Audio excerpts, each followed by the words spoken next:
গতকালকের আইসক্রিম বানানোটা বিফলে যাওয়ার পরে ছেলে বলছিল বাবা আইসক্রিম বানাও এবার। তা যাই হোক দোকানে চলে গেলাম, হ্যাঁ, দুটো আমল দুধ আর দুটো ক্যাডবেরি নিয়ে চলে আসলাম।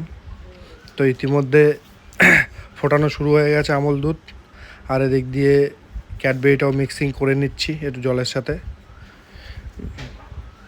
তো জানি না কেমন হবে, এর আগে বানিয়েছিলাম ভালোই হয়েছিল। তো দেখি আজকেও বানিয়ে কেরম হয় না হয়।